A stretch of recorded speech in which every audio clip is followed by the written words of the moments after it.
Welcome back. Alright, here's the deal. Blizzard haven't released anything, but quite a few of us are beginning to suspect that Dragonflight may not have sold as well as, say, Shadowlands.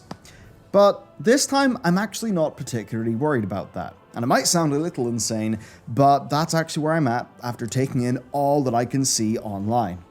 Now, the next time that we'll see some hard data is, of course, the next Activision Blizzard earnings call, but even that will be rather vague. Now, I've already got our team working on a statistical analysis of Season 1 participation as compared to the past. We actually can pretty much go apples to apples with some launch timings of Shadowlands, which is great for the data. But while the team's working away at that, let's have a chat about what's going on. And today's sponsor. Us and our newly revamped Patreon loot, which for the first time ever has got a journal. Yeah, we actually have a custom notebook for this month, which I'm super hype about. We've actually also revamped quite a lot of what we're doing with the loot.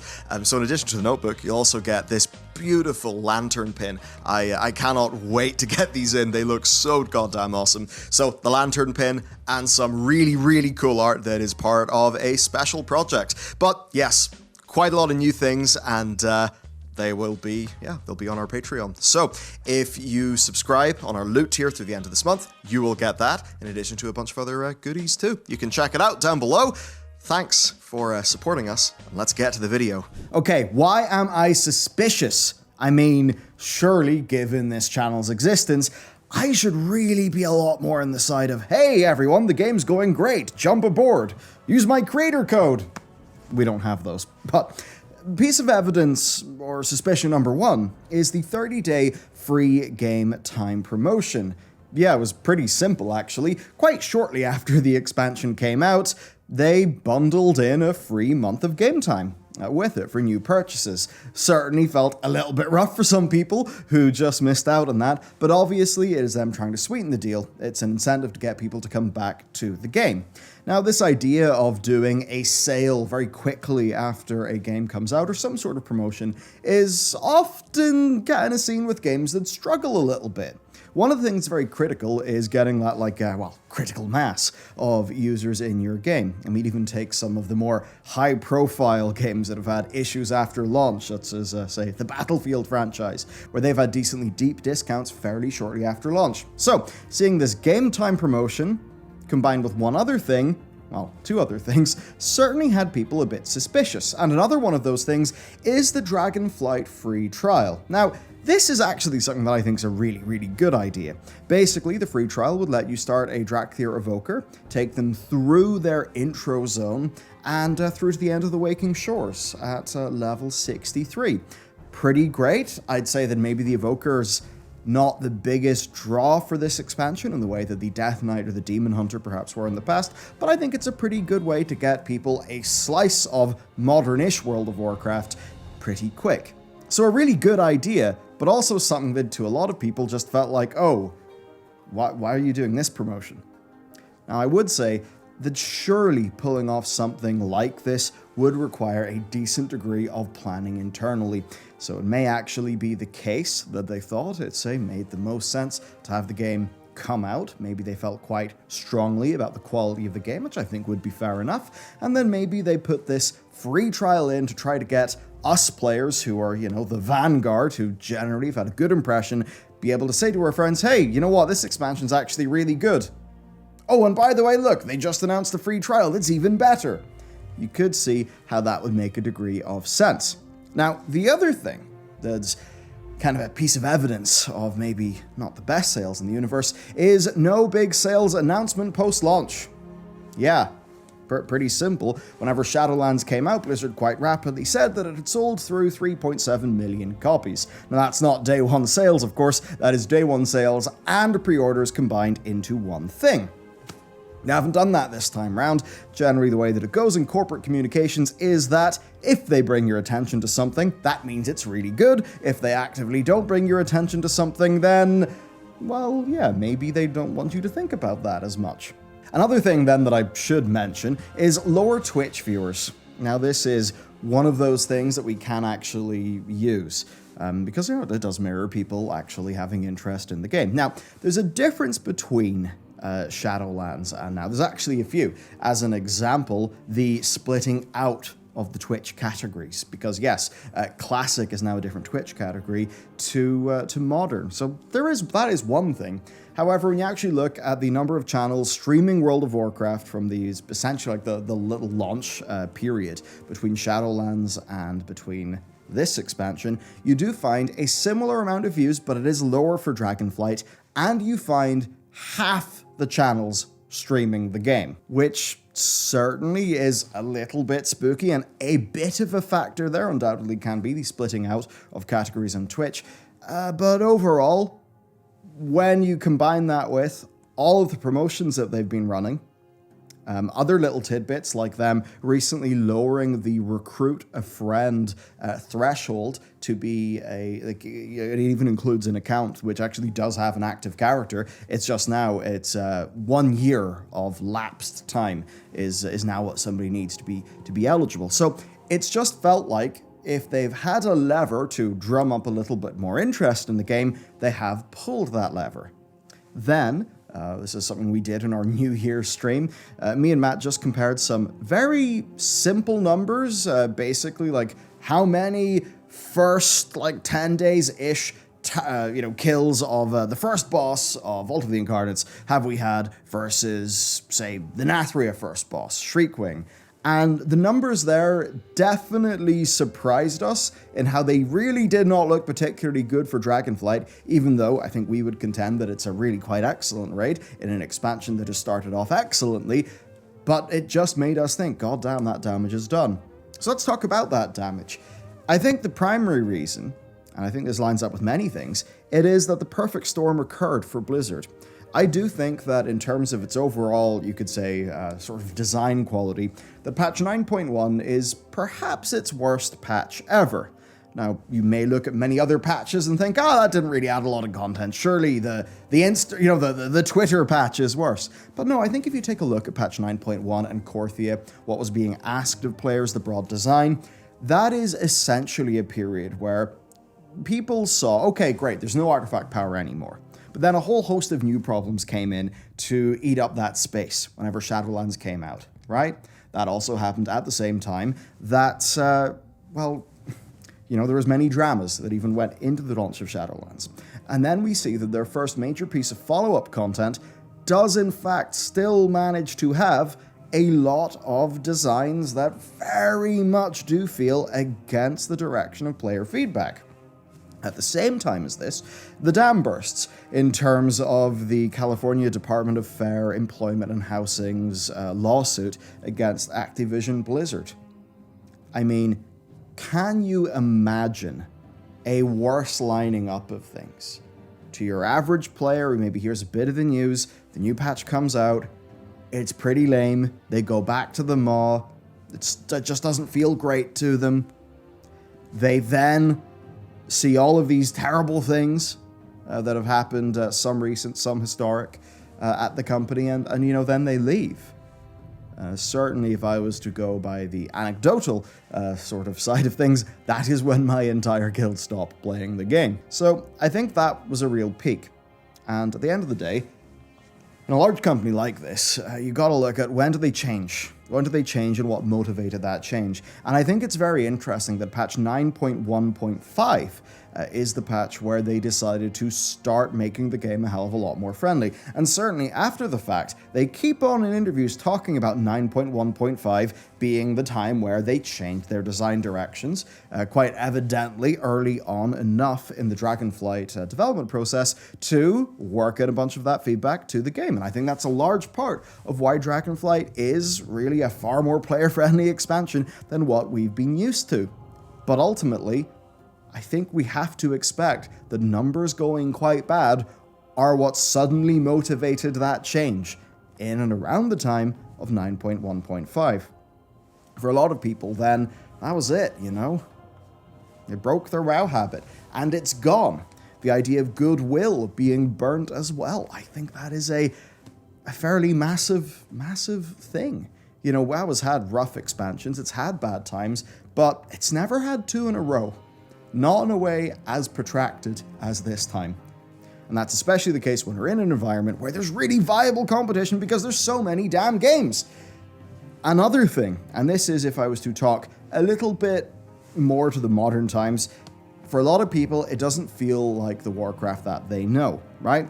They see the cinematic trailer, and rather than some extremely high muscle mass orc who's full of sweat doing some big scream with an axe, the sort of, hey, I like beer and heavy metal vibe, perhaps. Kind of merging in some of the Frank Frazetta style stuff with, obviously he's pretty large inspiration for Samwise and Chris Metzen and all that stuff way back in the day. That's maybe the sort of vibe, feeling that got them into the Warcraft universe. And for a lot of those people, in the same way that Shadowlands didn't feel like that because of what Shadowlands' lore was like, Dragonflight, I think, is significantly more successful in its lore, and lots of it really is diving into the Warcraft mythos that it really is in a way that I'm actually enjoying tremendously thus far.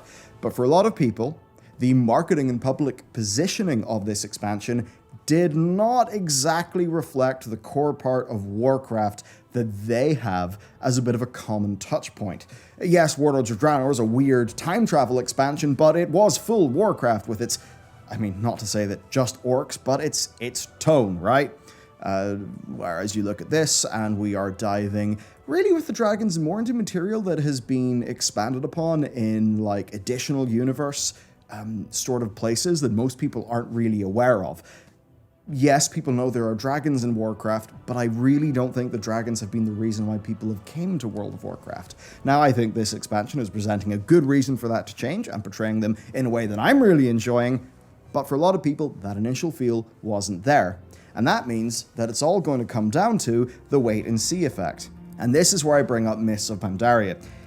MoP's launch was kind of rough, right? There was the whole, so many daily quests, what will I do? There was that whole thing. And there was also people who looked at it, rolled their eyes, and decided they wanted to have nothing to do with it. Yet you take a look at the subscription numbers for Mists of Pandaria, and what you actually find is that in the period of time after patch 5.2, when you got 5.3, you've also got 5.4, the numbers actually bump up a little bit. And that was a time where the story was really pretty great. Could you not watch the patch 5.4 launch trailer and think, fuck yeah, this looks like a really cool patch? I think even the people who were maybe a little bit confused about the inclusion of the Pandaren in this universe, they probably will have seen that patch trailer and thought, oh, hey, that's Warcraft, man. I want some of that. So I do feel that for quite a few people, there's this wait and see effect. Some of that is about how much does this expansion really resonate with the Warcraft of old.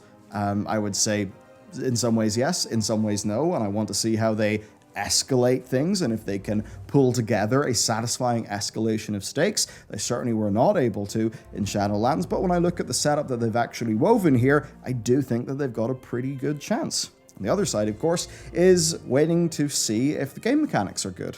And thus far, I think we really have seen that they are. Fundamentally, I think that is the reason why people have not, perhaps, came back to Warcraft in as super engaged a way as they had in the past, where, hey, look at the start of Warlords of Draenor, look at those subscribers spike way, way, way up. But the thing is that versus the past, as I said, WoW has died many times before, but it's never died twice in a row.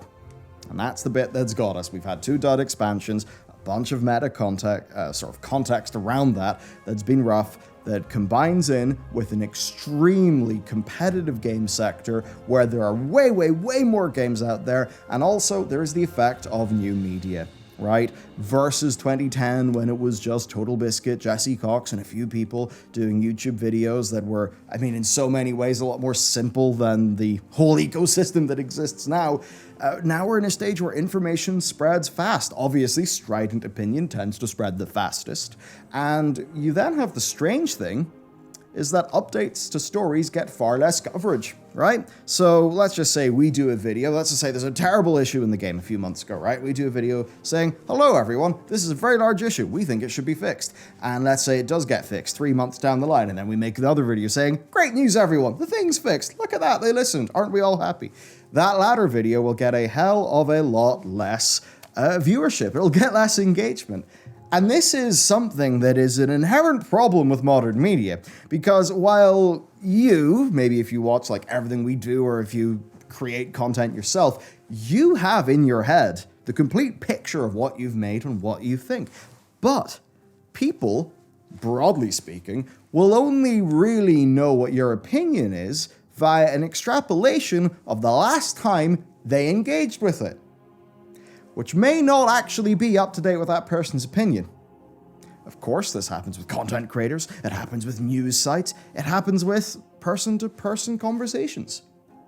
But all of it, I think, is getting a lot faster as the internet gets more and more and more engaging. And I do think that's led to an interesting position where they really, really do have their work cut out for them to kind of re-penetrate that side who's just completely bounced off the game.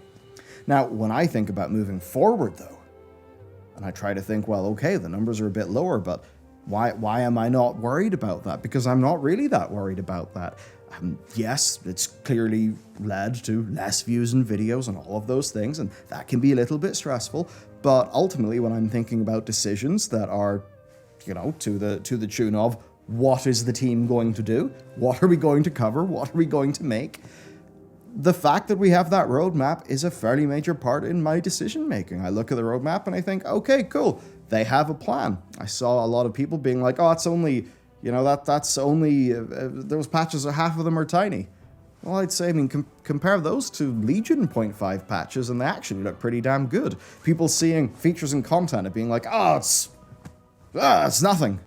Well, they haven't announced what the features and content, is going to be, but I think that there is a reasonable baseline expectation when you look at that roadmap. It's that interesting thing of, are you willing to take them at face value in sort of good faith? At this stage, I am, because thus far they have actually been doing an excellent job of delivering in things. And I'm fairly confident that's going to include their roadmap. Of course, it'll really suck if I have to eat those words in 6 months, but why live in a world where we have to second guess everything we do? It's not particularly fun. Also, I would say the endgame is so much more approachable now than it was in the past. The largest criticism one could possibly make is that it can, for a new player, be kind of disorienting. Where do I go? What do I do? There's a bunch that I could do. Right? There is that factor. But other than that, when I think about leveling up new characters, the things that I want to do in the game, it actually feels like I can just go and do them in a way where I have not felt that in the past 2 expansions, or indeed in many parts of Legion. I think the game is actually poised to have one of its strongest periods as a game, by far. I think the 10.0 is a better basis for the game going forward than Legion was. Because I think that while Legion was very cool and did have a lot of content, I always thought its systems were pretty messy, even from the start. I got a lot of flack, during the testing of that expansion, or shortly after its launch, for criticizing some of those aspects. But I think that a lot of us who are suspicious over the fundamental designs of Legion, I think we were kind of proven right over the next 2 expansions. And now I see foundations be well built. So ultimately then, I do think that this expansion is not seeing the numbers that Blizzard will have wanted. They have not been chest beating about an incredible number of, copies sold through. Because of this expansion topped Shadowlands, they would tell us about it, because as soon as Shadowlands had good news, they told us about that. And they were, very big announcement. I believe there was a similar announcement with BFA as well, so they've kept it on the hush. They've also ran a whole bunch of promotions. Add that to some of the preliminary data we've seen from Raid, it does actually look, everyone, like we're in a strange downturn. But I think it's going to be okay, because the fundamentals are there. They're just not as exciting to as many people. But much like with Mr. Pandaria, I do think that this can build and grow. So let me know then, what's your experience been? What's the experience of your guild been? Comments are down below. That's it for me. See you next time.